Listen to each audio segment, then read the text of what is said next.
மீன ராசிக்கார நண்பர்களே, மீன ராசிக்காரர்லாம் வாழ்க்கையில் இவ்வளோ தான் கஷ்டப்பட்டாங்கலாம் சொல்லவே முடியாது. அவங்களோட ஹிஸ்ட்ரி எடுத்து பார்த்திங்கன்னா, இவங்க சந்தோஷமாக இருந்த நாட்கள்லாம் ரொம்ப டக்குன்னு கண்டுபிடிச்சிடலாம். இவங்க அழுத நாட்கள்னு பார்த்திங்கன்னா, அந்த ஹிஸ்ட்ரியிலேயே கிட்டத்தட்ட ஒரு 1-2 நாட்களை தவிர மீதி நாட்கள் எல்லாம் அழுதுருப்பாங்க. அவ்வளோ கஷ்டங்கள் வாழ்க்கையில். இதுக்கு காலகட்டம் தான் காரணமா? ஏன் சார் நல்ல காலம் வருங்கிறாங்க, என்ன சார் பிறந்ததுலேருந்தே சார் நல்ல காலம் வரல அப்படின்னு சொல்கிறவங்களாம் நிறைய பேர் இருப்பாங்க. இந்த காலகட்டங்களை அவங்க எப்படி எதிர்கொண்டாங்க அப்படிங்கிறது தான் மிகப்பெரிய ஒரு பெரிய விஷயம். மற்ற ராசிக்காரெலாம் பார்ப்பாங்க, ஐயோ எப்படியா இந்த கஷ்டத்துலேருந்து நீ வெளியே வந்த, யாரா நிலம் மனுஷனே இல்லைடா அப்படிங்கிற அளவுக்குலாம் அவங்கள பார்ப்பாங்க. அவ்வளோ ஒரு வித்தியாசமான பிறவியாக இருப்பீங்க. பல கஷ்டங்களை தாண்டியவன் கடவுளாக இருப்பான். எதிர்பாருங்க, நல்லா யோசிச்சு பாருங்கள். ஒவ்வொரு கடவுளினுடைய வாழ்க்கையிலும் ஒவ்வொரு கஷ்டங்களை பார்த்துருப்பாங்க. சிவபெருமான் இன்றைக்கி கழுத்தில் விஷத்தோடு இருக்கார். அந்த விநாயகர் எடுத்துக்கோங்க, தலை யானை முகத்தோடு இருக்கார், அதுக்கு ஒரு வரலாறு இருக்குது. முருகர் எடுத்துக்கோங்க, தாய் தந்தையரை விட்டு பழனியில் இருக்கார். ராமர் எடுத்துக்கோங்க, 14 வருஷம் வனவாசம். இந்த மாதிரி ஒவ்வொரு கடவுளும் ஒவ்வொரு வகையான கஷ்டங்களை அனுபவித்து வந்தவர்களே தான்.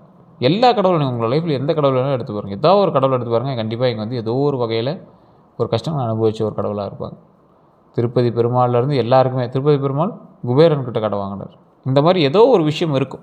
ஸோ இந்த மாதிரி ஒவ்வொரு விஷயங்களும் இருக்கும். அதற்கு பிறகு உருவானது தான் கடவுளினுடைய வரலாறு. அதே போல் இந்த மீனராசிக்காரர்கள் பல வகையான கஷ்டங்களை அனுபவிப்பாங்க. அதற்கு பிறகு இவங்களுக்கு வந்து ஒரு நிலைப்பாடான ஒரு விஷயம் நிற்கும். அதில் தான் நீங்கள் வந்து ஹைலைட்டாக அனுப்பிங்க. என்ன அப்படின்னா, மீனம் அப்படிங்கிறது வெறும் மீன் மட்டும் கிடையாது, மீன் ப்ளஸ் மனிதன். ஸோ இது என்ன ஆகுது அப்படின்னா, ஒரு விலங்குகள் எதிர்கொள்ளக்கூடிய விஷயத்தையும் நீங்கள் எதிர்கொள்ளுவீங்க, மனிதன் எதிர்கொள்ள விஷயத்தையும் நீங்கள் எதிர்கொள்வீங்க. அதுக்காக தான் உங்களுக்காகவே படைக்கப்பட்ட கடவுள். மனித உருவும் மிருக உருவும் கலந்த ஒரு கடவுள் நீங்கள் வழிபட்டீங்க அப்படின்னா உங்களுக்கு அதீத சக்திகள் கிடைக்குது, அதீத பிரச்சனைகள் தீர்த்து அப்படின்னு சொல்லப்படுது. இது எல்லாமே இந்த வீடியோவில் நான் சொல்கிறேன். உங்களுக்கு வீடியோ முழுசாக பாருங்கள். அது என்னெல்லாம் உங்களுக்கு ப்ளஸ் பாயிண்ட்டு, எதெல்லாம் உங்களுக்கு மைனஸ் பாயிண்ட்டு சொல்கிறேன். உங்களுக்கு நீங்கள் இதுவரை சந்தித்த கஷ்டங்கள்னால் பெரிய ஒரு விஷயம்னா, பணம் வந்து தங்காத நிலையில் இருந்தீங்க. உழைப்புக்கு உரிய அங்கீகாரம் இது வரைக்கும் உங்களுக்கு கிடைச்சதே கிடையாது. சார் இவ்வளோ உழைச்சேன் சார், ஆனால் கொடுக்குறது மாதிரி ரவுண்டு கொடுக்குறாங்க சார். தொழிலில் ஏற்றத்தாழ்வுகள் அதிகம், வேலை மாற்றங்கள் உங்களுக்கு அதிகமாக இருந்திருக்கு, திருமண தாமதம் ஏற்பட்டிருக்கு, குழந்தை பாக்கியத்தில் காத்திருப்பு ஏற்பட்டிருக்கு, உறவினர்களில் ஆதரவு இல்லாமல் ரொம்ப தவிச்சிருக்கீங்க, சொத்து தொடர்பான பிரச்சனைகள் ஏற்பட்டிருக்கு, மன அழுத்தம் உண்டாயிருக்கு, உடல்நல கவலைகள் உண்டாயிருக்கு, பல நல்ல வாய்ப்புகள் தாமதமாக கிடைச்சிருக்கு. இது உங்களோட லைஃப்பில் நீங்கள் நிறைய யோசித்த ஒரு விஷயம் அப்படின்னு சொல்லலாம். அனுபவித்த துரோகங்கள் அப்படின்னா, நம்பிய நண்பர்கள் மூலமாக பல கஷ்டங்கள், நெருங்கிய உறவினர்கள் மூலமாக கஷ்டங்கள், காதல் தொடர்பான ஏமாற்றங்கள், தொழில் கூட்டாளிகள்னால பல ஏமாற்றங்கள், வேலை இடத்துல பொறாமை ஏற்பட்டிருக்கு, பணம் வாங்கி திருப்பி தராதவங்கக்கிட்ட ரொம்ப கஷ்டங்கள் நீங்கள் அனுபவிச்சிருக்கீங்க, நல்ல மனதை பயன்படுத்தி கொண்டவங்கக்கிட்ட ரொம்ப கஷ்டத்தை ஏற்படுத்திருக்கீங்க, பின்னால் பேசுகிறவங்கக்கிட்ட நீங்கள் நிறைய துரோகத்தை அனுபவிச்சிருக்கீங்க. இந்த பின்னால் பேசுகிறவங்க தான் உங்களுக்கு மிகப்பெரிய மைனஸே. உங்களை முன்னாடி விட்டு பின்னாடி பேசுகிறான்ல, அவனால தான் நீங்கள் அதிகமாக மனசு ஒடிஞ்சது. சார் நேராக சண்டை போகிறவன்ட்டோட சமாளிச்சிடறேன் சார், இவன் அந்த மாதிரி பின்னாடி பேசுகிறவனால என்னால் சமாளிக்க முடியல சார் அப்படின்லாம் இருக்கக்கூடிய ராசி தான் இந்த மீனம். இந்த ராசியை பொறுத்த வரைக்கும் ஒரு நல்ல குணம் சார் உங்களுக்கு. நிறைய பேருக்கு தெரியாத ஒரு விஷயம் நான் சொல்கிற கேட்டுக்கேன். மீன ராசி அப்படிங்கிறது ஒரே மாதிரி, நான் இப்போ இந்த சொல்லக்கூடிய விஷயங்கள் வந்து ஒரே மாதிரி எல்லாத்துக்கும் பொருந்துதான்னு சொல்ல முடியாது. அதை நான் தெளிவாக சொல்லிடுறேன். ஏன்னா மீன ராசியில் கிட்டத்தட்ட 12 to 15 கோடி பேர் இருப்பான் இந்தியாவில் மட்டும். எல்லாத்துக்கும் இது பொருந்ததில்லை. இப்போ நான் சொல்கிறது ராசி பலன், உங்களுக்கு இருக்கிறது ஜாதக பலன். அப்புறம் சார் வீடியோ பார்க்க நான் ஸ்கிப் பண்ணிடுறேன் அப்படின்னா, ஃபஸ்ட்டு ஒன்று நம்ம தெரிஞ்சுக்கணும். ராசி பலன் கிட்டத்தட்ட உங்களுக்கு 50 to 60% மேலே பொருந்திடும். இப்போ நான் சொல்கிறதுலாம் எந்தளவுக்கு பொருந்துன்னு நீங்கள் மறக்காம கமெண்ட் செக்ஷனில் பதிவிடுங்க. அதே போல் இந்த ராசிக்கு உள்ள லக்கினம், தசாபுத்தி, நட்சத்திரம், நீங்கள் பிறந்த தேதி, பிறந்த நேரம், பிறந்த ஊர், இது எல்லாம் இருக்குது. உங்களோட பிரயாணிக்கூடிய மற்ற ராசி இருக்குது. நீங்கள் உங்களுக்கு குழந்தை பிறந்துச்சுன்னா உங்களுக்கு குழந்தை ஜாதகம் தான் மெயினாக உங்களுக்கு பேச ஆரம்பிக்கும் ஒரு குறிப்பிட்ட ஏஜுக்கு மேலே. ஸோ இது மாதிரி நிறைய விஷயங்கள் மற்ற ஜாதகமும் உங்களை வந்து ரிஃபீட் பண்ணும். உங்களோட கூட வேலை பார்க்குறவங்க, கூட தொழிலில் இருக்கிறவங்களோட ஜாதகம்லாம் உங்களுக்கு வந்து வேலை செய்ய ஆரம்பிக்கும். ஸோ அந்த மாதிரி தான் வந்து நிறைய மக்களுக்கு வந்து அவங்க சரியாக இருந்தாலும் மற்றவங்க ஜாதகம் வந்து கொஞ்சம் கொஞ்சம் இடிக்க ஆரம்பிச்சிருக்கும். ஸோ இந்த ராசிக்காரரை பொறுத்த வரைக்கும் உங்களுடைய ஜாதகத்தை மட்டும் வச்சு பார்க்க முடியாது, உங்கள் கூட இருக்கிறவங்களோட ஜாதகத்தையும் வச்சு தான் உங்களுடைய பலனே சொல்ல முடியும். அதனால் இப்போ நான் ராசின்னு சொல்கிறதுலாம் வந்து காமன் பேசிஸ். ஸோ அதை நீங்கள் ரொம்ப டீப்பாகவும் போனீங்க அப்படின்னா உங்களோட ஜாதகத்தை வந்து செக் பண்ணிக்கோங்க. இல்லை சார் நான் முழுசாக ஜாதகத்தை செக் பண்ண அப்படின்னா உங்கள் லோக்கலில் இருக்கிறவங்க ஜாதகத்தை கொடுங்க, தசாபுத்தியிலேருந்து எல்லாமே செக் பண்ணுங்கள். இல்லை சார் சரியாக சொல்லலை அப்படின்னா கீழே ஒரு நம்பர் கொடுத்துருங்க, பிரபல ஜோதிடர் நம்பர் தான் கொடுத்துருங்க. கிட்டத்தட்ட 200 ஜோதிடர்களுக்கு ஆசான் அவர். ஸோ ஃப்ரீயாக இருந்தார் அப்படின்னா கண்டிப்பாக பார்ப்பார். அப்பாயின்ட் பேசிஸில் தான் ஜோதிடம் பார்ப்பார். உங்களுக்கு விருப்பம் இருந்தால் நீங்கள் வந்து ஃபோன் பண்ணி பேசி தெரிஞ்சிக்கலாம். வெளிநாட்டில் இருக்கீங்க அப்படின்னா வாட்ஸ்அப் மூலமாக நீங்கள் பேசி தெரிஞ்சிக்கலாம். வேறு ஏதாவது கருத்துக்கள் இருந்தாலும் நீங்கள் வந்து கமெண்ட் செக்ஷனில் பதிவிடலாம், நீங்கள் ஃபோன் பண்ணி கேட்டு தெரிஞ்சிக்கலாம். அதேமாதிரி வெயிட் பண்ணி தான் பார்க்குற மாதிரி இருக்கும். அதுக்கு தகுந்த மாதிரி தான் ஃபீஸஸ் இருக்கும். விருப்பம் இருந்தால் மட்டும் பண்ணுங்கள். இது ப்ரமோஷன் எடுத்துட்டாலும் அது உங்களுடைய விருப்பம். இந்த ராசியை பொறுத்த வரைக்கும் 2026 முழு பலனெல்லாம் நீங்கள் வந்து பார்த்துருப்பீங்க. தமிழ் புத்தாண்டோட பலன்லாம் பார்த்துருப்பீங்க. குரு பயிற்சியோட பலன்லாம் பார்த்துருப்பீங்க. அடுத்த 12 நாட்களுக்கு எப்படி இருக்க போகுது அப்படிங்கிறது எல்லாமே நான் சொல்கிறேன். மீன ராசியோட சிறப்பு என்னன்னு தெரியுமா? குரு பகவான் ஆளுகின்ற ராசி இது. நீர் தத்துவ ராசி அப்படி சொல்லுவாங்க. கருணை, ஆன்மீகம், கற்பனை, உள்ளுணர்வுலாம் கொஞ்சம் இதுக்கு ஒரு அடையாளமான ஒரு விஷயமா கருதப்படும். ஏன் மீனராசிக்காரங்க பிறருக்காக அதிகம் தியாகம் பண்ணுறாங்க தெரியுமா? இது வரைக்கும் நீங்கள் பண்ணது எல்லாமே மற்றவனுக்காகவே வாழ்ந்தே உங்களோட லைஃப் வந்து நீங்கள் ஒரு தியாகி மாதிரியே வாழ ஆரம்பிச்சிட்டிங்க. இது ஏன்னு தெரியுமா? இது உங்களோட ராசியினுடைய எஃபெக்ட். நீங்கள் டிஃபெக்ட் இல்லை. இந்த ராசியில் பிறந்த எல்லாரும் அப்படி தான். நீங்கள் மட்டும் அப்படி இல்லை. மற்றவனுக்கு செஞ்சு ஏமாறுறது உங்களுக்கு புதுசாக இருக்குமோ, இல்லை நீங்கள் மட்டும் தான் அப்படி நினைப்பீங்க. உங்கள் ராசியே அப்படி தான். அதனால் நீங்கள் கவலைப்பட தேவையில்லை. ஏன்னா 2026 இவங்களுக்கு எந்த வகையான மாற்றங்களை கொண்டு வரும் அப்படின்னு நீங்கள் ரொம்ப நாளாக வெயிட் பண்ணிட்டு இருந்தீங்கல்ல. தமிழ் புத்தாண்டுக்கு வரும்போது மாற்றம் வருமானு வெயிட் பண்ணீங்க. அதெல்லாம் படிப்படியே சொல்லிட்டு கேட்டுங்க. இந்த ராசியோட நல்ல குணங்கள் சில நேரத்தில் இவங்களுக்கு பாதிப்பு ஏற்படுத்திருக்கு. உங்களோட நல்ல குணங்கள்லாம் நீங்கள் நல்லா யோசிச்சு பாருங்கள். இரக்க குணம் ஃபஸ்ட்டு பாயிண்ட்டு. அதாவது எவனாவது ஒருத்தர் சோறு இல்லாமல் போனான்னா கூட உங்கள் கையில் ₹1 இருந்துச்சுன்னா, ₹10 இருந்துச்சுன்னா கூட நீங்கள் சாப்பிட்னாலும் எடுத்து கொடுத்துட்றீங்க. உதவக்கூடிய மனப்பான்மை, ஆன்மீக சிந்தனை அதிகம், கடவுள் மீது நம்பிக்கை கொஞ்சம் அதிகம். அதனால் யாராவது கேட்டாங்கன்னா கூட கோயிலுக்குன்னு யாராவது டொனேஷன் வந்து இந்தாங்க சார் அப்படின்னு எடுத்து நீட்டி விடுறது. ஆழமான உள்ளுணர்வு, ஏதாவது ஒன்று எடுத்தால் ரொம்ப டீப்பாக திங்க் பண்ணுறது. குடும்ப பாசத்தில் தான் நீங்கள் பெரிய மாட்டினது. நம்பிக்கையுரியவர்கள்ட்ட ரொம்ப அப்படியே உருகிடுவீங்க. அவன் நம்பிக்கையாக இருப்பானாங்கிறது உங்களுக்கு அப்புறமேட்டு தான் தெரியும். கலை மற்றும் படைப்பாற்றல் ஈஸியாக வந்து கலைத்துறையில் நீங்கள் முன்னேறதுக்கான வாய்ப்புகளை அது கொடுக்கும். அது கலைத்துறையில் முன்னேறதுக்கான வாய்ப்பு கொடுக்குதோ இல்லையோ நீங்கள் அந்த விஷயத்தில் நீங்கள் ஈடுபட்டிருப்பீங்க. பொறுமை அதிகம், எளிமையான வாழ்க்கை, பிறரின் உணர்வுகளை புரிந்து கொள்ளக்கூடிய திறன். பலவீனம் அப்படின்னா எளிதில் நம்பிடுவாங்க, உணர்ச்சி வசப்படுவாங்க, முடிவெடுப்பதில் தாமதம் ஏற்பட்டிருக்கும், பிறருக்காக தங்களை மறந்துடுவாங்க, அதிகமாக கவலைப்படுவாங்க, மனம் எளிதில் பாதிக்கப்படும். இல்லைன்னு சொல்ல முடியாத ஒரு குணம் இவங்களுக்கு உண்டு. இது எல்லாமே உங்களோட பலவீனம். தேவையில்லாமல் ஒருத்தனை நம்பி மாட்டிட்டு முடிக்கக்கூடிய ராசி தான் நீங்கள். இந்த ராசியை பொறுத்த வரைக்கும் இதுவரை இங்கே சந்தித்த கஷ்டங்கள்லாம் நான் முன்னாடியே சொன்னேன்.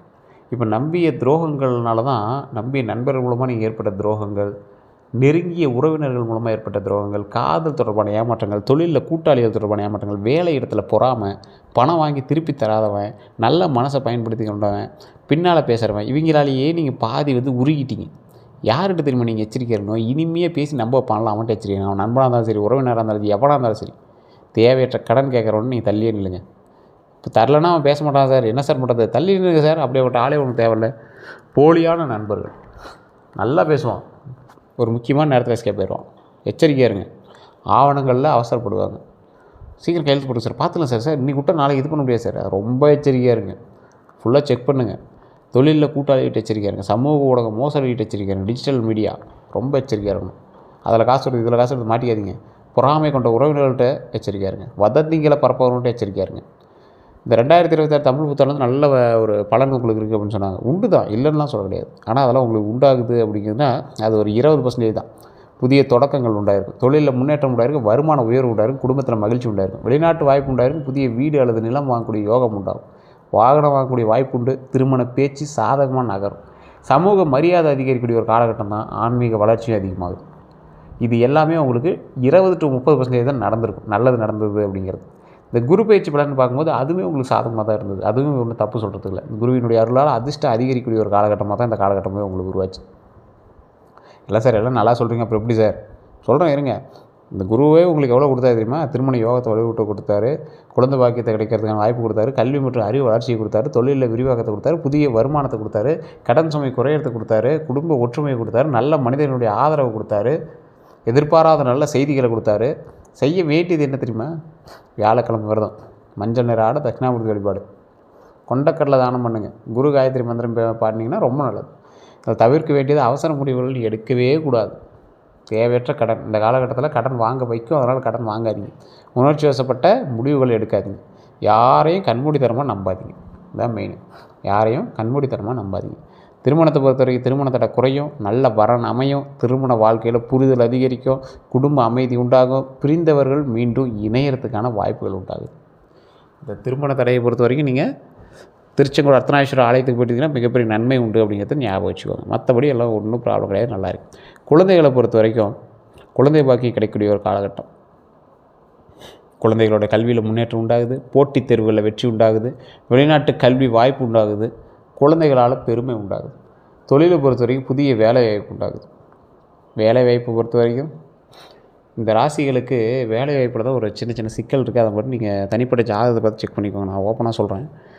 பதவி உயர்வு உண்டாகுது, சம்பள உயர்வு உண்டாகுது. இதெல்லாம் தொழிலில் உங்களுக்கு லாபகரமான சில வாய்ப்புகள் இருக்கே தவிர அது செட் ஆகுமா அப்படிங்கிற ஜாதகத்தை பார்த்தா சொல்ல முடியும். அரசு மற்றும் தனியார் துறையில் முன்னேற்றம் இருக்குதுங்க. அது நீங்கள் எந்த அளவுக்கு ஸ்டெப் எடுக்கிறீங்களோ அதை பொறுத்து முன்னேற்றம் உண்டு. புதிய தொழில் தொடங்கக்கூடிய வாய்ப்புகள் உண்டாகுது. ஆனால் தொழில் தொடங்குறதுக்கு முன்னாடி முதலீடு மட்டும் கொஞ்சம் கம்மியாக போடுங்க, மாட்டிக்குவீங்க. பார்ட்னர் தொழிலாம் பண்ணலாமான்னு ஜாதகத்தை செக் பண்ணிட்டு பார்த்துக்கோங்க. வெளிநாட்டு வேலை உண்டாகுது. தொழிலில் கூட்டாமை விரிவடையும். தொழில் கூட்டாமைன்னா உங்களுடைய பார்ட்னர்ஷிப்ஸ் அதிகரிக்கும். அது பார்ட்னர்ஷிப்பை நம்பியே தொழில் பண்ணுறீங்க அப்படின்னா உங்களுக்கு ஓகே தான். இல்லை அப்படின்னா கூட்டாளிகள்கிட்ட ரொம்ப எச்சரிக்கையாக இருக்கணும் அப்படிங்கிறது மெயினான ஒன்று. பண வரவை பொறுத்த வரைக்கும் புதிய வருமானம், சேமிப்பு அதிகரிக்கக்கூடிய ஒரு காலகட்டம். கடன் குறையுதுங்க. முதலீட்டில் கவனமாக இருந்தால் லாபம் உண்டாகுது. எதிர்பாராத பண வரவு கிடைக்குது. வீடு மற்றும் சொத்து வாங்கக்கூடிய யோகம் இந்த காலகட்டத்தில் இருக்குதுங்க. வீடு வாங்கக்கூடிய யோகம் உண்டு. நிலம் வாங்குறதுக்கான வாய்ப்பு உண்டு. பழைய சொத்து பிரச்சனைகள் தீருங்க. வீடு கட்டும் திட்டம் முன்னேறும். குடும்ப சொத்து மூலமாக நன்மை உண்டாகுதுங்க. வண்டி வாகனத்தை பொறுத்த வரைக்கும் புதிய வாகனம் வாங்கக்கூடிய வாய்ப்பு உண்டாகுதுங்க. பழைய வாகனத்தை மாற்றக்கூடிய வாய்ப்பு உண்டாகுது. நீண்ட தூர பயணங்கள் மூலமாக நன்மைகள் நடக்குதுங்க. வாகன பராமரிப்பில் கவனம் தேவை. சாலை விதிகளை கடைப்பிடிக்கணும் அப்படிங்கிறத ஞாபகம் வச்சுக்கோங்க. அதே போல் உடல் நலத்தை பொறுத்த வரைக்கும் தூக்கமின்மை கொஞ்சம் இருக்கும். மன அழுத்தம் கொஞ்சம் இருக்கும். பாதம் மற்றும் மூட்டு வலி உண்டாகுதுங்க. செரிமான பிரச்சனைகள் மூலமாக சில பிரச்சனைகள் நடக்குது. உடல் பயிற்சியின் மூலமாக உடல் பயிற்சி கொஞ்சம் அவசியம் உங்களுக்கு. ஸோ இந்த காலகட்டம் உங்களுக்கு கண்டிப்பாக உடல் பயிற்சி முக்கியங்கிறது ஞாபகம் வச்சுக்கோங்க. இந்த யோகா பண்ணுறது, தியானம் பண்ணுறது, எக்ஸசைஸ் பண்ணுறது அதெல்லாம் கொஞ்சம் கரெக்டாக பண்ணிங்கன்னா நல்லாயிருக்கும். சீரான உணவு முறை இதுதான் உங்களுக்கு மெயின். வெளி உணர்வுகளை ரொம்ப தவிர்த்துக்கோங்க, அவாய்ட் பண்ணிக்கோங்க ஃபுல்லாகவே. அதே போல் அடுத்த 12 நாட்கள் பொறுத்த வரைக்கும் இது ஒரு குறுகிய கால பலன் அப்படின்னாலும் நான் கொஞ்சம் ஷார்ட்டாக சொல்கிறேன். நிறைய பேருக்கு செட் ஆகுமா அப்படின்னு கேட்டால் உங்களோட ஜாதகத்தின் பால் இது செட் ஆகும். ராசியின் பால் கிட்டத்தட்ட ஒரு 50 to 60% கண்டிப்பாக செட் ஆகும். தாமதமான ஒரு காரியம் முன்னேறுதுங்க. பிரச்சனைகள்லேருந்து இது வெளிவருதுங்க. குடும்பத்தில் நல்ல செய்தி கிடைக்கக்கூடிய ஒரு காலகட்டம். சிறிய பண வரவு ஏற்படலாம். பெரிய பண வரவு கிடைக்குமான்னு தெரியல, சிறிய பண வரவு கண்டிப்பாக உண்டு. வேலை தொடர்பான புதிய வாய்ப்பு வரலாங்க. நண்பர் ஒருவருடைய உதவி கிடைக்கும். ஆன்மீக ஈடுபாடு அதிகரிக்கக்கூடிய ஒரு காலகட்டம். பயண வாய்ப்பு உருவாகக்கூடிய ஒரு காலகட்டம். பழைய பிரச்சனைகள் தீர்வு காணக்கூடிய ஒரு வாய்ப்பு உண்டுங்க. தேவையற்ற வாக்குவாதத்தை தவிர்ப்பது ரொம்ப நல்லது. உடல் நலத்தில் கவனம் தேவை. புதிய திட்டத்தை தொடங்க நல்ல நேரம் உண்டாகுது. தன்னம்பிக்கையோடு செயல்பட்டால் முன்னேற்றம் காணலாங்க. ஸோ இந்த காலகட்டம் உங்களுக்கு அற்புதமான காலகட்டம் தான். அது எப்படி நீங்கள் பயன்படுத்துறீங்க அப்படிங்கிறத பொறுத்தா இருக்குது. இந்த அடுத்த 12 நாட்களும் உங்களுக்கு லாபகரமான சில விஷயத்தையும் கொடுக்குது.